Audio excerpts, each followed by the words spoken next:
அதை தாண்டிய மெனோபாசல் ஏஜ்ல வேற என்னென்ன சேஞ்ச் வருது? இப்போது மெனோபாஸுங்கிறது ஒரு பெண்ணுக்கு பீரியட்ஸ் முடிச்சதுக்கப்புறம் அட்லீஸ்ட் ஒரு 1 இயர்க்கு பீரியட்ஸ் வரலைன்னா அவங்கள பொறுத்த வரைக்கும் மெனோபாஸ்ன்னு எடுத்துக்கிறோம். மெடிக்கலாக அதை டெஸ்ட் பண்ணி கன்ஃபார்ம் பண்ணோன்னா சில ஹார்மோனல் டெஸ்ட் இருக்குது. அது பண்ணினா அவங்களுக்கு வந்து மெனோபாஸ் ஆல்ரெடி ஆயிடுச்சா இல்லையாங்கிறது நம்மளால கேஜ் பண்ண முடியும். மெனோபாஸில் காமனாக வர one of the major symptom வந்து இந்த ஹாட் ஃப்ளஷஸ்ன்னு சொல்லுவோம். தட் இஸ் ஏசி ரூமில் இருந்தாலும் சரி சடன்னாக ஒரு ஸ்வெட்டிங், இல்லை நைட் படுத்துட்டு இருக்கும்போது சடனாக ஒரு ஸ்வெட்டிங்கோடு எழுந்திருப்பாங்க. இதுதான் வந்து மேஜராக பாதர் பண்ணுற ஒரு சிம்டமாக இருக்கும். தட் இஸ் எங்கே போனாலும் சடனாக ஒரு 5-10 மினிட்ஸ்க்கு அவங்களுக்கு ஒரு வேர்த்து ஃபேஸில் எல்லாம் வேர்த்து இருக்கிற மாதிரி ஒரு ஃபீலிங்.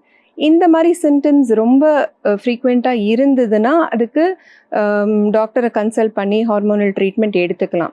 யூஸ்வலி அந்த மெனோபாஸ் ஆனதுக்கப்புறம் ஒரு 3 to 4 months தான் இந்த சிம்டம்ஸ் எல்லாம் ரொம்ப அதிகமாக தெரியும். அதுக்கப்புறம் பாடியோட ஹார்மோன்ஸே பை நேச்சர் வந்து அந்த சிம்டம்ஸ் எல்லாம் அட்ஜஸ்ட் ஆகி அவங்களுக்கு அந்த ஃபேஸ் போயிடும். ஒரு அரவுண்ட் 1 year இந்த மெனோபாஸோட டைமில் இந்த சிம்டம்ஸ் எல்லாம் கொஞ்சம் அதிகமாகவே இருக்கும். ஒன்று இது. இன்னொன்று மூட் சேஞ்சஸ். இது வந்து காமனாக பெண்கள் சொல்லுவாங்க, அதை விட அவங்க ஹஸ்பண்ட்ஸ் நிறைய சொல்லுவாங்க.